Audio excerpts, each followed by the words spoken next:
जो लोग इधर आ गए हैं तो उनके लिए सरल मार्ग है कि जीव से नाम लो और शरीर से काम लो। और भगवान के नाम में बड़ी सरलता कर दी साधु महात्माओं ने। पूजा पाठ आप करोगे, मंदिर में जाओगे तो नहाना धोना पड़ेगा, लेकिन भगवान के नाम में छुट्टी कर बोले नहाओ धो मत कुछ, सुबह उठो राम राम राम राम सीताराम राधे श्याम, जो आप नाम लेते हो भगवान का सुबह लेना शुरू करो। नहाते रहना तुम जब इच्छा होती है, जब समय मिले जब नहाओ, लेकिन भगवान का नाम सुबह से लेना शुरू करो। कोई पैसा खर्च नहीं है, न कोई आपका काम रुका, न कोई समय की पाबंदी है कि बैठना है। तो भगवान का नाम बड़ा सरल है, इसमें कोई दोष नहीं। सूतक पातक लग जाए पूजा पाठ नहीं कर सकते आप, लेकिन भगवान के नाम में छुट्टी है। सूतक हो पातक हो कुछ भी हो, अशुद्ध शुद्ध अवस्था हो पवित्र पवित्र अवस्था हो, हर अवस्था में भगवान का नाम लिया जा सकता है। इस संत महात्मा ने छुट्टी कर दी और सबसे ज्यादा लाभ भी इसी। देखो जो चीज जितना आवश्यक हो उतना सस्ता है। हवा सबसे सस्ता है, फ्री मिल रहा है आपको, एक पैसा नहीं देना पड़ता। उसके बाद पानी चलो कुछ थोड़ी सी बढ़ जाती है, कुआं से खींचना पड़ता है, अथवा आजकल तो लाइन आ रहा है पैसा देना पड़ता है। उसके बाद अन्न, लेकिन सोना चांदी, अनाज है 20 रुपया और सोना चांदी 20,000 रुपया। न कुछ सोना को खाना है, न पीना है, न बिछाना है, क्या है कुछ है उसमें, लेकिन 20,000 रुपया 1 तोला आता है। तो जो जितना आवश्यक है उतना कम दाम में मिल रहा है, और जो आवश्यक नहीं उसका महंगा है। तो भगवान ने तो कितनी कृपा की, यदि अनाज हो जाए 20 रुपया 20,000 तो लोग भूखे मर लेंगे। तो जो जितना आवश्यक है उतना सस्ता कर दिया भगवान ठाकुर जी ने, उसकी व्यवस्था कर। और जिसकी आवश्यकता नहीं है, सोना चांदी हीरा जवाहरात कोई आवश्यकता नहीं है उसकी, कोई न खाता है न बिछाता है न सोता है, वो सब महंगे हो। इसी तरह से भगवान का नाम सबसे कीमती चीज है, सबसे आवश्यक है, तो बिल्कुल फ्री कर दिया, निःशुल्क, कोई उसका शुल्क नहीं देना, न कोई पैसा खर्च करना, न कोई परिश्रम है। जहाँ हो जिस अवस्था में हो वहीं पे भगवान का नाम, कुछ भी तो नहीं करना, जीव को दिलाना है। अब इतना भी नहीं करो फिर कोई उपाय नहीं, तो जीव को हिलाना है। नाम जप नाम जप नाम जप पागल, गोस्वामी तुलसीदास जी महाराज कहते हैं, अरे बाबरे अरे पागल, भगवान का नाम है, भगवान का। तो बहुत सरल मार्ग है कलयुग में तरने का, एक भगवान के नाम से सब काम हो सकता है। और भगवान के नाम से सारे पाप जल जाते हैं। जैसे रुई का ढेर हो या सूखे घास का ढेर हो, एक माचिस बत्ती जला दो सारा जल के खाक। ऐसी पाप के पहाड़ का ढेर हो, कितना भी आपके द्वारा पाप हुआ हो, कितना अपराध हुआ हो, भगवान का नाम लो सब समाप्त। ये भगवान के नाम की शक्ति है। तो भगवान का नाम आप लोग लें, एक संकल्प कर इधर ध्यान दें। भगवान का नाम लेने का एक संकल्प करें कि सुबह उठें और जितना अधिक से अधिक, बैंक में पैसा आप लोग जमा करते हैं 1 लाख रुपया, अथवा घर में कहीं 1 लाख रुपया हो गया, बोले चलो यार आप तो बैठ के खाओ आराम से, संतोष हो जाता है? संतोष होता है क्या? कहाँ संतोष होता है? खरबूजा बो, ये करो, पूरा दुनिया हो, लगे रहे काम में। संतोष नहीं है संसार में, लेकिन भजन में संतोष। आधा घंटा कर ले, हम तो आधा घंटा भजन करते हैं सुबह, तो भजन में संतोष, और कामों में संतोष नहीं है, धन कमाने में संतोष नहीं है। लेकिन और एक बात और, कोई भी काम होगा सबसे पहले भजन ही छोड़ा जाए।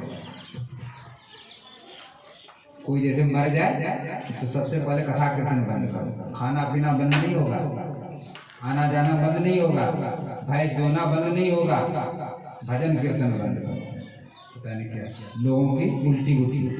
अब यहाँ कथा हो रहा है, हवाल कोई घटना हो जाए सबसे पहले इसी बंद करो, जबकि होना ये चाहिए कि जो मृत शरीर होता है उसके उद्धार के लिए सब होना चाहिए। हमारे साधु समाज में कोई भी साधु संत मर जाते हैं तो 12 दिन तक भागवत कथा, रामायण पाठ, कीर्तन ये सब चलता है। और गृहस्थों में कोई मर जाए बंद करो इसको। सबसे पहले कथा कीर्तन बंद, भोजन बंद नहीं होगा। भूख करके आएंगे और चकाचक पाएंगे तो ना तो भोजन बंद होगा ना कोई काम धंधा बंद होगा। ठीक है, मर गए तो भैंस काटना बंद कर दो, नहाना धोना बंद कर दो, भोजन नहीं कोई बंद नहीं। सबसे पहले पूजा पाठ कीर्तन भजन बंद कर, बोले ये बंद। और कोई काम पड़ेगा तो सबसे पहले भजन ही पाठ पड़ता है और सब काम होते हैं ये जरूर छोड़ देंगे। तो ये भी जरूरी है। मैंने बताया था कि जैसे शरीर के लिए भोजन जरूरी है, बिना भोजन के शरीर नहीं चलेगा, उसी तरह आत्मा के लिए भजन जरूरी है। आजकल लोग दुखी क्यों है, अशांत क्यों है, परेशान क्यों है? आत्मा अशांत, तो आत्मा खुराक नहीं मिली। वैसे तो बढ़िया कपड़ा पहन रहे तो घड़ी लगा के और बढ़िया बाल काट करके तेल सेंट लगा के चलते हैं। शरीर के लिए खूब धुआंधार सब काम हो रहा है। आजकल तो शरीर के लिए भी नहीं कर रहे लोग, केवल बाहरी बढ़िया डेक, बढ़िया टीवी, बढ़िया मोबाइल, बढ़िया गाड़ी, शरीर को भी नहीं दे रहा है। शरीर स्वस्थ रहे इसके लिए भी कोई कुछ नहीं, सब विलासिता के सामानों को जुटाने में लगे हुए हैं।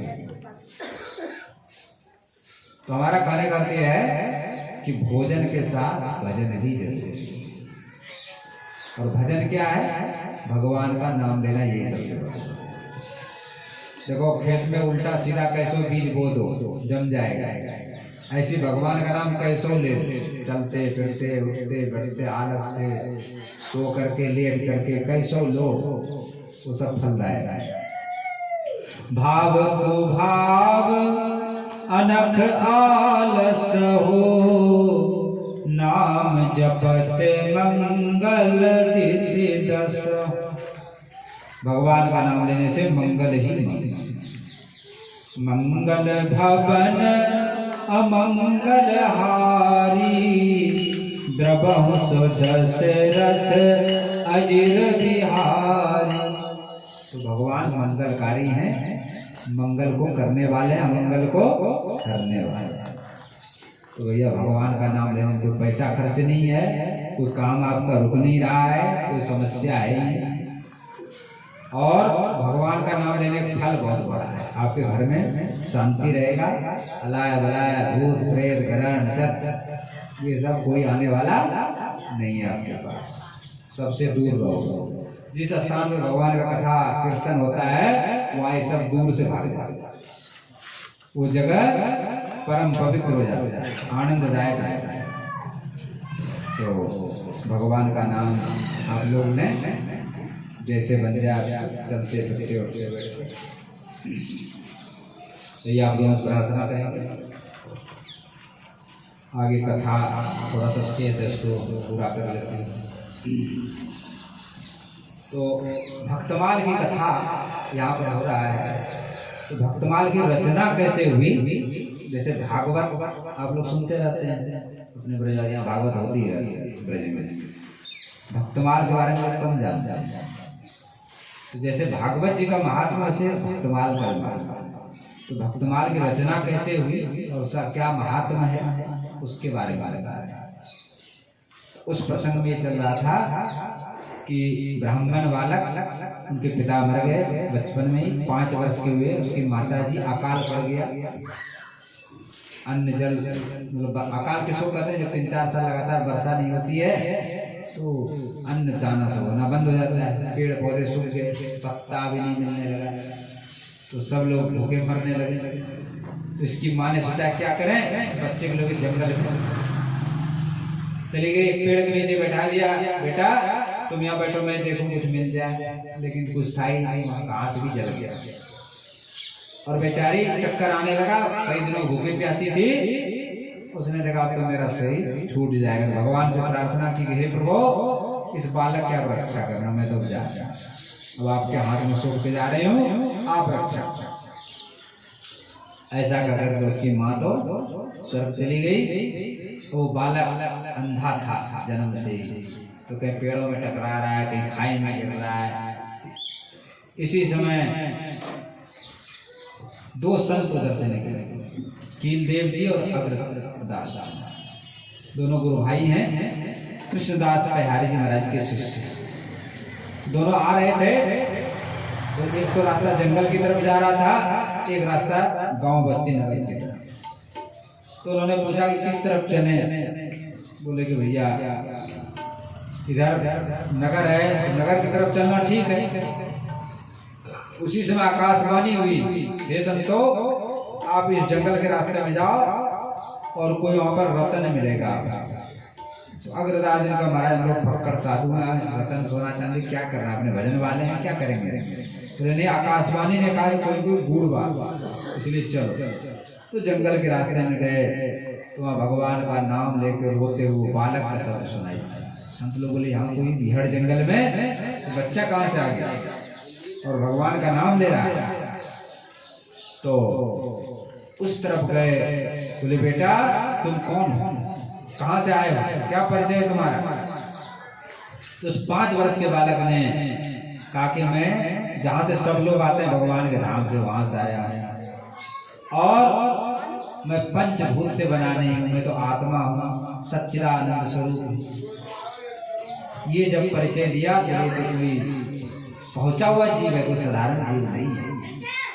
तो बोले बेटा तुम जो हमारे आश्रम पे चलो, वहां रखे भजन। अग्रदास जी का महाराज, इनका तो सेवा कैसे करेंगे जब आंखें, आप कृपा कर दो इसके आंख हो जाए।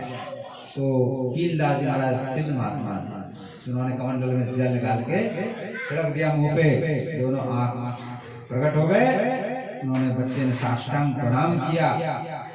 बोले गुरुजी, तो आप ही हमारे तो है ही नहीं संसार में, आप ही हमारे माता पिता हैं, आप ही गुरु, आप भगवान, सब कुछ, मेरा कोई सहारा नहीं है, अब तो आपको ही जीवन सो। ऐसा कर करके आश्रम पर ले आए और आश्रम पे बोले कि इसका वैष्णव संस्कार कर दिया जाए, कंठी मंत्र दीक्षा दी जाए, जिससे कि सेवा वैष्णव, बिना वैष्णव बने भगवान स्वीकार नहीं करते। एक व्यक्ति अपने श्रीनाथ जी मंदिर है जतिपुरा में ऊपर, उस समय वल्लभाचार्य महाराज थे जो ठाकुर जी की सेवा करते थे। तो ठाकुर जी उनसे बात किया करते, तो एक आदमी आया और घुसने लगा मंदिर में। पुजारी जी रोक दिया, बोले नहीं जाओ। उसने वल्लभाचार्य जी का महाराज, पुजारी जी भीतर नहीं जाने दे रहे हैं। बोले तुम्हारा कंठी मंत्र है? बोले महाराज कुछ नहीं। बोले भाई बिना वैष्णव दीक्षा में अंदर नहीं जा सकता मंदिर में भीतर। बोले महाराज मुझे दीक्षा दे दो। वल्लभाचार्य जी दीक्षा लिया, तो पुजारी जी मंदिर में भीतर जाए। तो कहने का ये है कि जब तक गुरु मंत्र दीक्षा नहीं लेंगे, वैष्णव नहीं बनेंगे, तुलसी कंठी धारण नहीं करेंगे, तब तक भगवान के दरबार में प्रवेश आपको नहीं होते।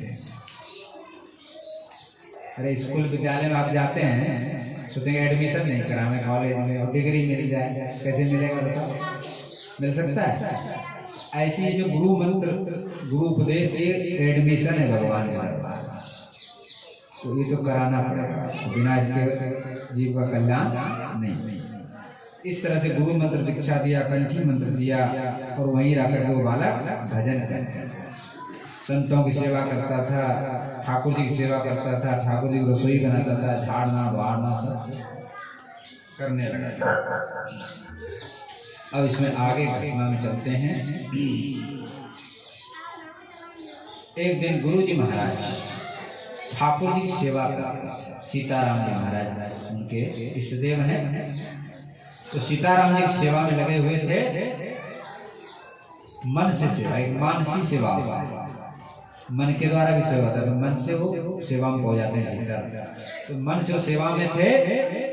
और बगल में ये जो अग्रदास हैं, और ये जो बालक, इनका नाम नारायण दास है,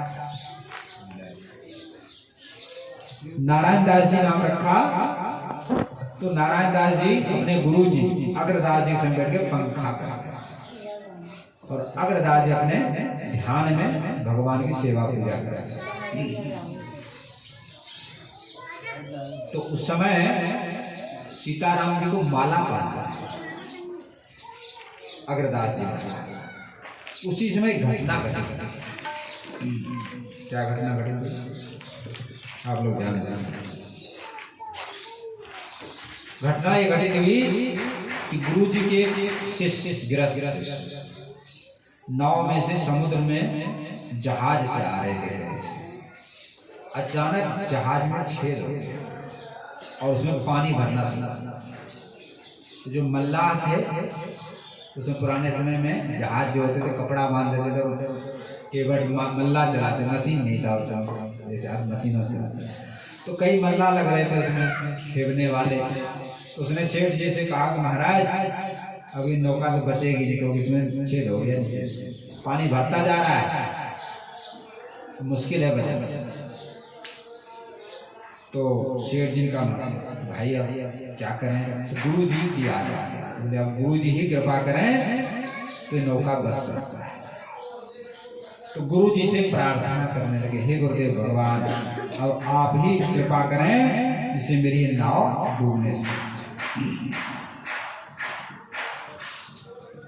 श्री अग्र स्वामी को शिष्य संकटग्रस्त जहाज, नाविक ने निर्णय दियो बचना मुश्किल आज तो बचना मुश्किल। तो फिर उन्होंने ध्यान लगाया।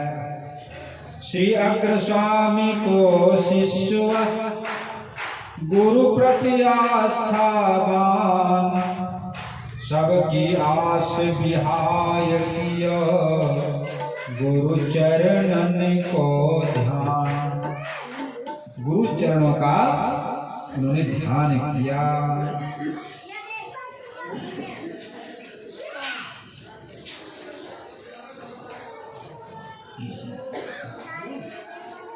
गुरु जी से प्रार्थना करने लगे, हे गुरुदेव रक्षा करो गुरुदेव प्रभु, अब तो तिहारी आस है, तब शिष्य यह चहोर थे, सब भांति परम निराश है। हे गुरुदेव अब तो केवल आपकी आशा है और हम सब तरफ से निराश दुखी हैं। जाओ कहाँ किससे कहूँ, दीखन को यही काल है, मेरे लिए गुरु आप बिन अब को समर्थ कृपाल है। हे गुरुदेव अब कोई हमें आशा कहीं दिख नहीं रहा, अब आप ही कृपा करें तो नैया डूबने से बच सकते। इस डूबते निज दास को अब तो सहारा दीजिए, है प्राण संकट में हमारे शीघ्र रक्षा कीजिए। हमारे प्राण संकट में हैं, आप हमारी रक्षा करें। इस तरह से पुकारने लगे गुरुदेव।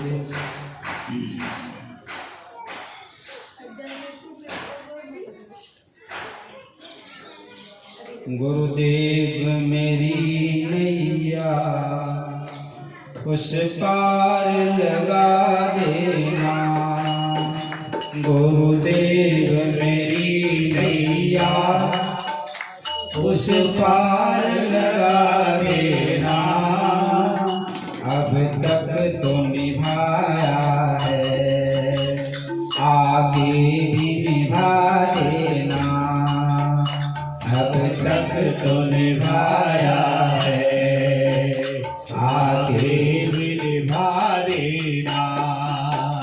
गुरुदेव मेरी नैया उस पार लगा देना, गुरुदेव मेरी नैया उस पार लगा देना, अब तक तो निभाया है आगे भी निभा देना, अब तक तो निभाया है आगे देना।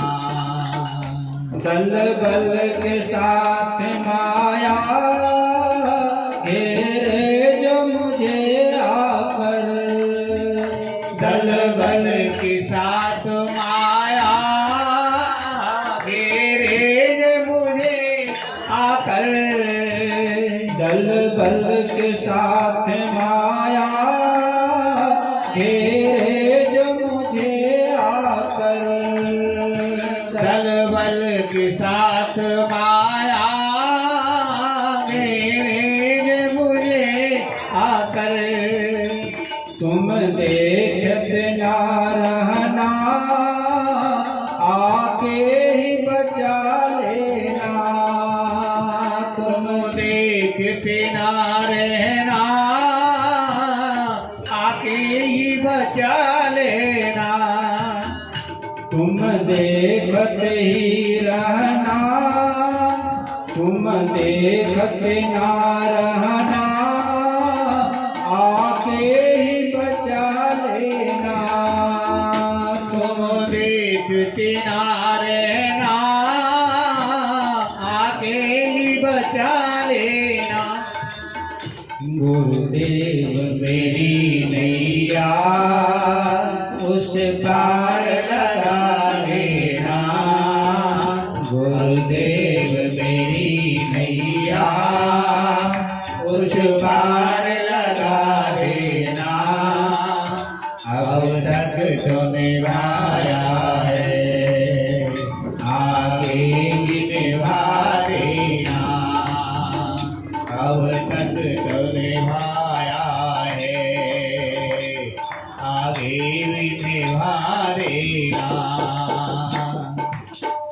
मैं मोह झंझटों में तुमको न भूल जाऊं, मैं मोह झंझटों में तुमको न भूल जाऊं, मैं मोह झंझटों में तुमको न भूल जाऊं, मैं मोह झंझटों में तुमको न भूल जाऊं।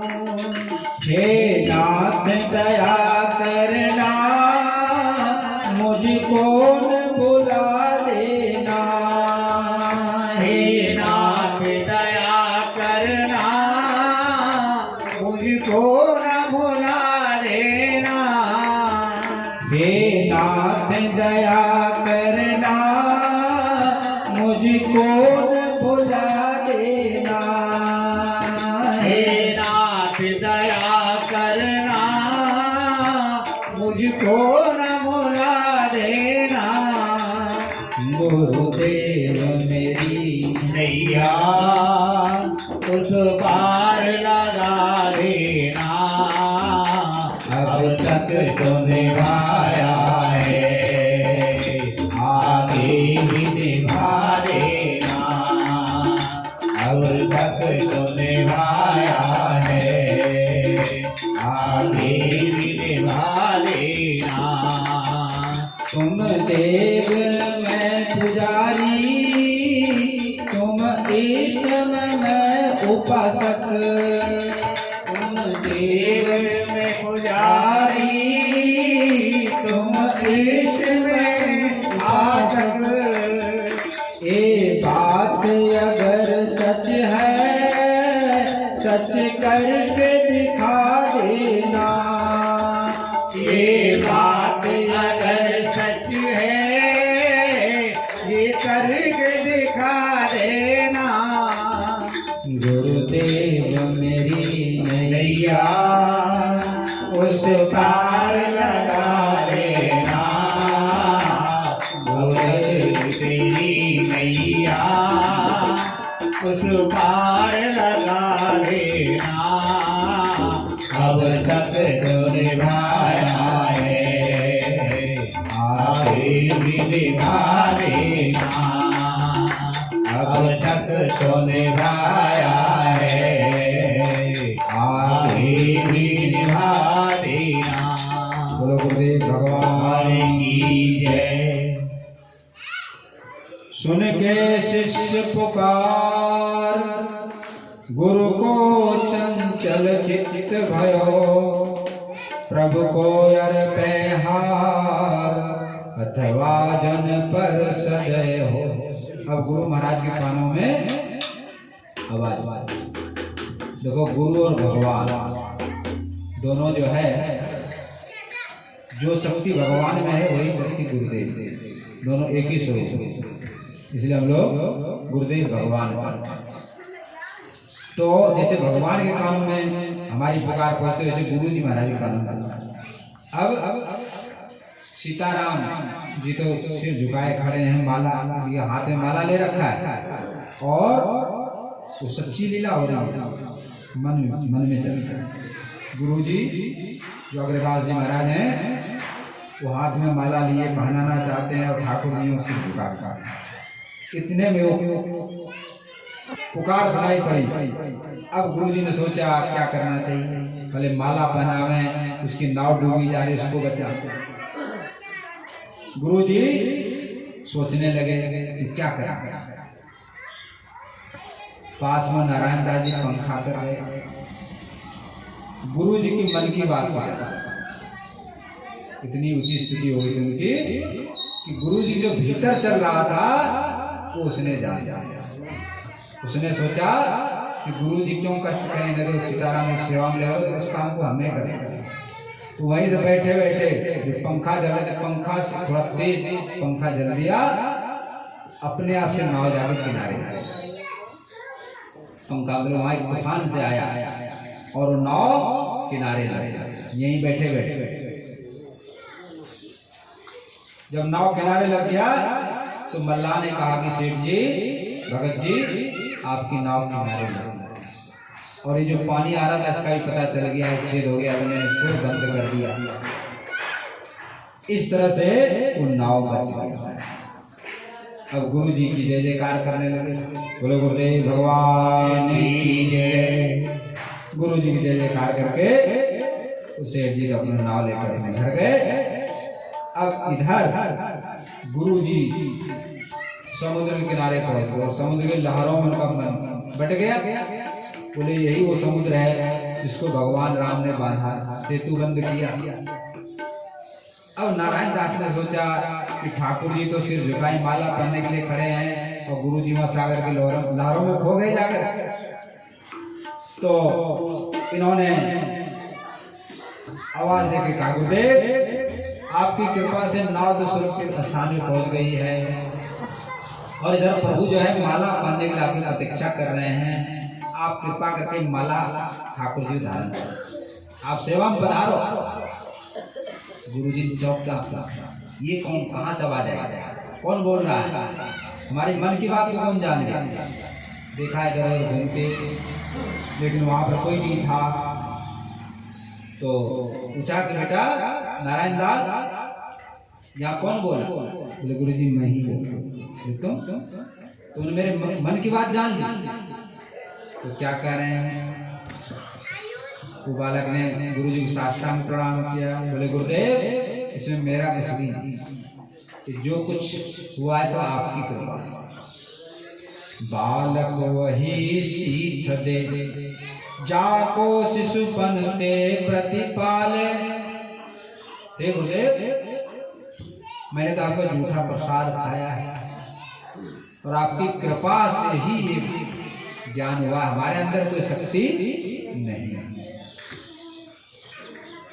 तो गुरु जी कहने लगे कि नारायण दास इतनी छोटी अवस्था में और इतनी भीतर मन की बात, और वो भी ठाकुर जी की सेवा में, वहां तक तुम्हारी पहुंच। तो ठाकुर जी की बड़ी कृपा है तुम्हारी, भीतर की दृष्टि देखो। ये गोवर्धन वही है, वही वृंदावन है, वही जमुना जी है, वही ब्रजरज है, वही रास आज भी हो रहा है। रास कभी खत्म नहीं होता। भगवान ठाकुर जी कहीं गए नहीं, कन्हैया अभी यहीं पर, यहीं भी गाय चरा रहे हैं, यहीं रास रच रहे हैं, सारी लीला वही हो रही है। ब्रजमंडल गोलोक धाम, जो लीला उस समय हुआ था अभी हो रहा है, लेकिन वो दिव्य दृष्टि इसलिए दिखाई नहीं देता। वो सारी लीला आज भी ये ब्रज भूमि गोलोक भूमि है, गोलोक धाम है, वही गिरिराज जी हैं, वही वृंदावन है, सब कुछ वही है। लेकिन वो आंख नहीं हमारे पास, इसलिए हम लोग देख नहीं।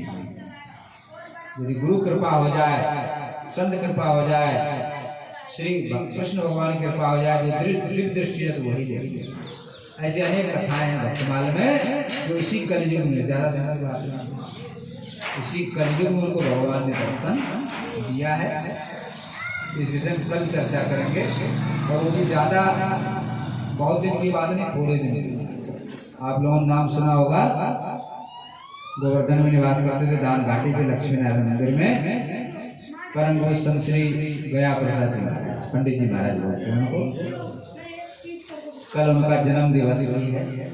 मंदिर में, लक्ष्मी नारायण मंदिर में भी उत्सव है, एक दो जगह और हो रहा है, लेकिन हमारा उत्सव तो यही होगा कल। उनकी जन्म की कथा सुनाएंगे और उनके जीवन की चर्चा कल की कथा में। पंडित जी महाराज वो हमारे गुरु जी के गुरु जी, बाबा गुरुदेव हैं हमारे। उनके विषय में कल उनका जन्म उत्सव भी यही मनाएंगे और उनकी चर्चा भी करेंगे। उनको भगवान ने कैसे दर्शन दिया, गिरिराज जी ने कैसे साक्षात दर्शन दिया, और राधा कृष्ण उनके गोदी में खेलते थे। बड़ी विचित्र विचित्र बातें हैं। कल की चर्चा में पंडित जी महाराज जी से बताएंगे कि इस घोर कलिकाल में भी भगवान का दर्शन मिल सकता है जीव यदि चाहे। भगवान कहते हैं कि कोई मेरी ओर एक कदम चलता है तो मैं 60 कदम उसकी ओर चलता हूँ, लेकिन जीव का दुर्भाग्य है कि ऐसे भगवान को छोड़ करके संसारी माया में इतना उलझे हुए हैं, उसी को सच मान लिया जबकि सच नहीं है। सपने में जीव क्या देखता है कि राजा बने, और राजा देखता है कि गरीब बन गए, भिखारी बन गए, लेकिन सच होता है क्या? सपने हुए भिखारी नृप रंग नाक पकड़। सपने में राजा भिखारी बन जाता है और भिखारी राजा बन जाता है, लेकिन सच नहीं। ऐसे जो संसार है सपना की तरह है, ये सच होने वाला नहीं। सराय धर्मशाला गेस्ट हाउस आप लोग जानते होंगे, रात में लोग यात्री आते हैं, घर जाते हैं। तुम कहाँ के भैया? मथुरा के। तुम कहाँ के? भरतपुर। तुम पास के ही हो, बतराते हुए रात बिताते हैं। सुबह तुम मथुरा चले गए, भरतपुर को चले गए। गाड़ी में आप लोग चलते हो, मथुरा से चलते हो। कहाँ जा रहे हो भैया? कानपुर जा रहे हैं, लखनऊ जा रहे हैं, आगरा जा रहे हैं। सब लोग चलते हैं साथ में, लेकिन जहाँ जिसका स्टेशन है उतर जाता है। इसी तरह ये जीवन है, जिसको जहाँ उतरना होता है वहाँ उतर जाता है। समय अवधि पूरी हो जाती है, जाना पड़ता है हमारा। आप सोचो यहीं रहेंगे, मनसूबा खूब बना लो, लेकिन होगा नहीं, तो समय आने पे जाना ही पड़ेगा। आए हैं सो जाएंगे, राजा रंक फकीर, एक सिंहासन चढ़ चले, एक बंधे जंजीर। जो आया उसको जाना पड़ेगा, लेकिन जो अच्छे कर्म करते हैं, सत्कर्म करते हैं, दान पुण्य करते हैं, भगवान का भजन करते हैं, उनका संसार में यश फैल जाता है। लोग उनको याद करते हैं, नाम लेते हैं। और जो लोग दुष्कर्म करते हैं, दूसरों को परेशान करते हैं, सताते हैं, उनके जीवन पर लोग गाली देते हैं, अपयश करते हैं। तो कहने का अर्थ है कि सत्कर्म और दुष्कर्म ही साथ जाता है। न तो धन साथ जाने वाला है, न घर जाने वाला, न मकान जाने वाला, न दुकान जाने वाला, न खेत जाने वाला, न आपके बालक जाएंगे साथ में, कोई साथ में नहीं जाएगा। जाएगा क्या? जो आपने अच्छे काम किए, दान पुण्य किए, भजन किए हैं, सत्संग किए हैं, सत्कर्म किए, वो आपके साथ जाएगा, बाकी सब यहीं रह जाएगा। लेकिन लोग पता नहीं क्या क्या सपने देखते हैं, सब सपना धरा रह जाता है, साथ में कुछ जाता है। इसीलिए कहा गया कि भगवान का भजन करो, वो साथ आ जाएगा। इस तरह से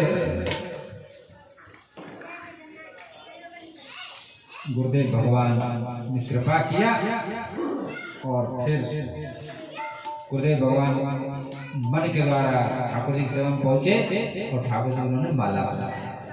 तो ठाकुर जी ने कहा कि ये बालक बहुत संस्कारी है और साक्षात ब्रह्मा जी के अवतार हैं, ये भक्तमाल की रचना करेंगे, भक्तों की माला बनाएंगे। अग्रदास जी को आज्ञा दी कि बेटा तुम एक काम बोले महाराज आज्ञा करो। बोले जैसे तुम रोज रोज ठाकुर जी के लिए फूल लाते हो बीन करके और फूल की माला बनाते हो, ऐसे भक्तों के चरित्र की माला। तो और दूसरा तुमने हमारी नाभि की बात जान ली, भीतर की बात जान ली, इसलिए आज से तुम्हारा नाम नाभाव है। तो नारायण दास जी से नाभाजी, तो उनका नाभाजी नाम है प्रसिद्ध। जो भक्तमाल के ग्रंथ के रचना करने वाले हैं उनका नाम है नाभाजी। तो श्री नाभाजी महाराज की इस तरह से नाभाजी।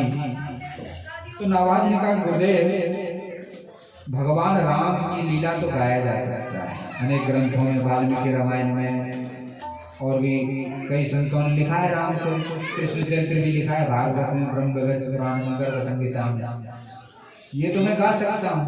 लेकिन संत और भक्तों की लीला बड़ी विचित्र, और संत भक्त लोग अपने उजागर नहीं करते हैं और भक्तों की संख्या नहीं, कितने भक्त हो चुके हैं, तो ये मैं कैसे कर पाऊंगा।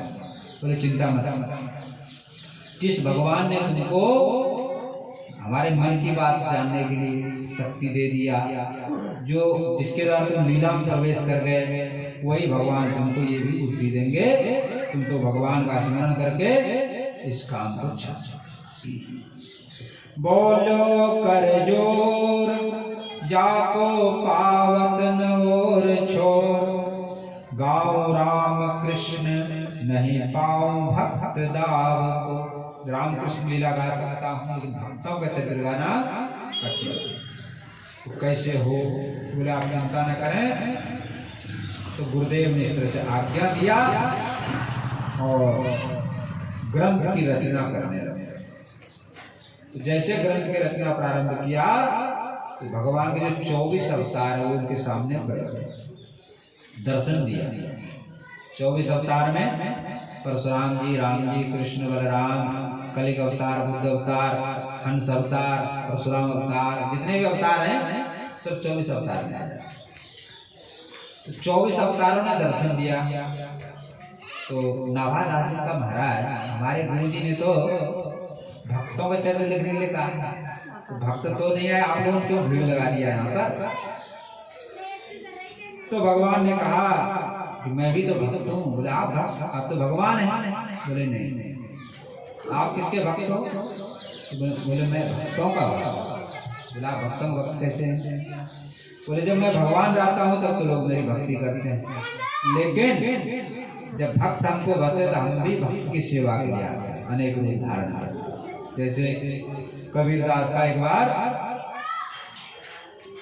झोपड़ी उजड़ गई तो भगवान ने छाया, नामदेव का छप्पर उजड़ गया, स्वयं भगवान आए, हाथी बन गए, धन्ना के साथ गाय चराया, और संत एकनाथ जी के नौकर भर के पानी भरा 12 साल। बोले भक्तों की सेवा करने में बड़ा आनंद है। तो भक्तों का भक्त मैं है, तो सबसे बड़ा भक्त तो मैं है, इसलिए मेरा नाम आगे रहे। ठीक है, तो आपकी आज्ञा है। तो 24 अवतार का नाम सबसे पहले उन्होंने लिख दिया। और भगवान ने कहा कि जो भक्तमाल है इसका श्रोता है। जैसे हमारे चरित्र में तो भक्त लोग सुनते हैं, लेकिन भक्तों के चरित्र मैं सुनता हूँ। तो भक्तमाल का सबसे प्रधान श्रोता, सबसे बड़ा श्रोता मैं है। तो भक्तमाल के श्रोता स्वयं ठाकुर। तो भक्तमाल ग्रंथ की इतनी महिमा है। इस तरह से नाभादास जी महाराज ने भक्तमाल की रचना की। भक्ति भक्त भगवंत गुरु चतुर नाम बपुए, इनके पद वंदन किए नासहि विघ्न। सबसे पहला दोहा भक्तमाल ग्रंथ में लिखा गया। भक्त भक्ति भगवंत गुरु चारों एक, और इनके पद वंदन से सभी विघ्न बाधा दूर। दूसरा उन्होंने दोहा लिखा। मंगल आदि विचार बस सुन और अनु, हरिजन को यश गावते हरिजन मंगल रू। सबसे मंगल है भगवान के भक्त, और उनका जो कथा है यश है वो मंगल है। सब संतन निर्णय कियो मथि श्रुति पुराण इतिहास, भजवे को दोई सुघर कह हरिदास। दो ही संसार में भजने योग्य है, हरि भगवान और उनके जो बाकी सब माया जाए। और ये भी मैं गुरु जी की आज्ञा से कर रहा हूँ।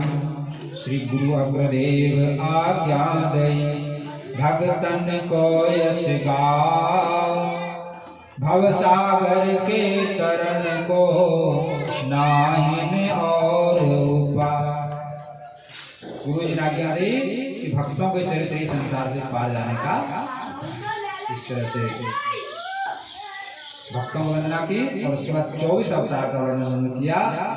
जय जय मीन बराह कमठ नरहरि बलि भामन, परशुराम रघुवीर कृष्ण कीरति जग पावन, बुद्ध कलिक अरु व्यास पृथु हरि हंस मनवंतर, यज्ञ ऋषभ है ग्रीव ध्रुवर दैन धनवंतर, बद्रीपति दत्त कपिल देव सनकादिक करुणा करो, 24 रूप लीलार चिर श्री अग्रदास पद उर्धर। इस तरह से 24 अवतारों का वर्णन किया। उसके बाद भक्तों का चरित्र उन्होंने वर्णन किया है। तो भक्तमाल में भक्तन को चरित्र, उसमें मीराबाई का चरित्र, सबरी का चरित्र, तुलसीदास जी का चरित्र, कबीरदास जी, जितने भी भक्त हैं सतयुग से लेकर के कलयुग सभी भक्तों का इसमें वर्णन है। तो भक्तमाल की कथा भगवान को प्यारी है। तो कल तो पंडित जी महाराज का जन्म दिवस है। आप लोग